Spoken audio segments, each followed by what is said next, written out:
आज योगी सरकार के उत्तर प्रदेश में कार्यकाल के 4 वर्ष पूरे हो चुके हैं। पूरा उत्तर प्रदेश योगी सरकार की उपलब्धियों को लेकर गुणगान करता नजर आ रहा है। वो कौन लोग हैं जो गुणगान करते नजर आ रहे हैं? सबसे पहला बात करूंगा कि जो मेन स्ट्रीम मीडिया है, हर चैनल सुबह से लेकर अभी तक लगातार योगी सरकार की उन उपलब्धियों का बखान करते नहीं थक रहा है। अखबारों की सुर्खियां भी योगी सरकार की उन उपलब्धियों का गुणगान करती नजर आ रही है। जबकि आपको बता दें कि उत्तर प्रदेश में 2017 में जब योगी सरकार अपने अस्तित्व में आई और घोषणा पत्र में जो वादे किए गए थे उन वादों पर नज़र डालें। आपको बताएं, सबसे पहला वादा ये हुआ कि उत्तर प्रदेश को गड्ढा मुक्त प्रदेश बनाया जाएगा। तो गड्ढा मुक्त प्रदेश 4 साल होने के बावजूद प्रदेश की राजधानी लखनऊ पर अगर हम नज़र डालें तो जो पुराने इलाके हैं लखनऊ के, उनको भी अगर हम दरकिनार कर दें, छोड़ दें, तो जो पॉश एरिया है, वीवीआईपी और वीआईपी एरिया है, उन एरियो की हालत तस्वीरों में कई बार दिखाई गई। सड़कें कहाँ कहाँ तक खुदी हैं, यानी विधानसभा का जो क्षेत्र है इस पे देखें हम, जगह जगह सड़कों को खोदा गया है, गड्ढे उस पर पड़े हुए हैं और काम पूरा हो जाने के बाद भी जैसा कि कहा कि सीवर लाइन पड़ रही है, उसके बावजूद सड़कें वैसी की वैसी पड़ी है। सिर्फ पैबंद लगाए जा रहे हैं, यानी कि पैच वर्क उन सड़कों पर कर दिया जा रहा है। जबकि राजधानी है प्रदेश की, जहां पर पूरा कैबिनेट बैठती है, पूरा मंत्रिमंडल है, विपक्ष है, तमाम पार्टियों के प्रमुख कार्यालय है, प्रधान कार्यालय है यहाँ पर, और भी तमाम ऐसे जो वीआईपी कल्चर के लोग हैं वो यहाँ पर रहते हैं। उसके बावजूद सिर्फ लखनऊ के पॉश एरियो पे नज़र डालें तो सैकड़ों सड़कें ऐसी हैं जो गड्ढों से पटी पड़ी हैं। तो जिस तरह से उत्तर प्रदेश की योगी सरकार ने ये दावा किया कि हम प्रदेश को 31 मार्च 2018 तक गड्ढा मुक्त कर देंगे, और ये बयान सिर्फ मैं नहीं कह रहा हूँ, प्रमुख चैनलों पर प्रदेश के उप मुख्यमंत्री केशव मौर्य का ये बयान था। उन्होंने कहा था कि 31 मार्च 2018 तक उत्तर प्रदेश गड्ढा मुक्त हो जाएगा। तो गड्ढा मुक्त तो नहीं हुआ, गड्ढों से पटता चला जा रहा है। राजधानी लखनऊ की 7,500 ऐसी सड़कें हैं जिनमें गड्ढे ही गड्ढे दिखाई दे रहे हैं, जहाँ पर कोई काम होता नजर नहीं आ रहा। अखबारों की सुर्खियों में उपलब्धियां जरूर आ रही है और टीवी चैनल पर गुणगान जरूर किए जा रहे हैं। उत्तम प्रदेश बन रहा है उत्तर प्रदेश।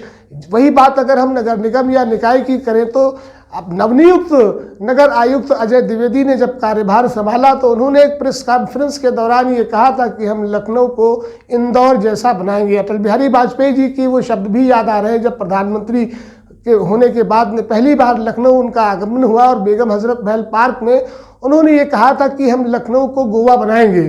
तो न तो लखनऊ गोवा बना और ना ही लखनऊ इंदौर बन रहा है, बल्कि लखनऊ को देखने से ऐसा लगता है कि कोई छोटा सा जनपद है, कोई ज़िला है या गांव के जैसा जो दृश्य अब नज़र आ रहा है। क्योंकि सड़कें खुदी है, नालियाँ बजा रही है, सीवर लाइन के चलते या कभी जल निगम वाले खुदाई कर देते हैं या कभी लेसा के लोग खुदाई कर देते हैं।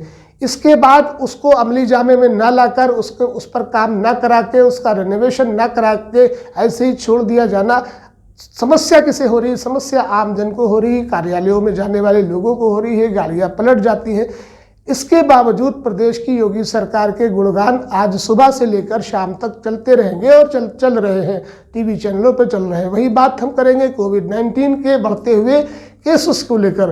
तो कोविड-19 के जिस तरह से केसेस बढ़ रहे हैं, अखबारों की सुर्खियां ज़रूर बन रहे हैं और टीवी चैनल जो जिसे गोदी मीडिया कहा जा सकता है उस पर बार ऐसे आंकड़े दिए जा रहे हैं, लोगों को डराने का काम किया जा रहा है। जबकि देश के 5 राज्यों में विधानसभा चुनाव चल रहे हैं, भरपूर रैलियां हो रही है, लाखों लोग उन रैलियों में भीड़ इकट्ठा हो रही है। तो इन 5 राज्यों को छोड़कर देश के बाकी राज्यों में कोविड-19 का प्रकोप जारी है और तारी है। इसी तरह से प्रधानमंत्री ने कल पूर्णिया में जिस तरह से जो भाषण दिया और जिस तरह के शब्दों का प्रयोग किया, एक प्रधानमंत्री के लिए ऐसे शब्दों का प्रयोग करना, मुझे जहाँ तक लगता है कि इतिहास में 71 साल हो चुके हैं देश को आज़ाद हुए और इतने प्रधानमंत्री देश को मिले हैं, किसी भी प्रधानमंत्री की शब्दावली ऐसी नहीं थी।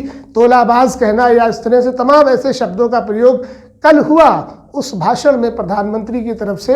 तो जहाँ तक लगता है लोकतंत्र में ऐसी भाषा को जो है स्थान नहीं मिलता है, फिर भी हमारे देश के प्रधानमंत्री है और यशस्वी प्रधानमंत्री है, उन पर टिप्पणी करना ठीक नहीं है, लेकिन फिर भी संसदीय भाषा और संवैधानिक भाषा का इस्तेमाल एक प्रधानमंत्री को करना चाहिए। जनता के लिए उस शब्दों का इस्तेमाल होना चाहिए जो उस पर प्रभाव करे, उस पर असर डाले।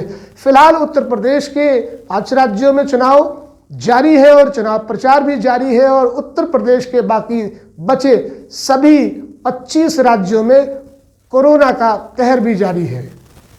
फिलहाल के लिए इतना ही।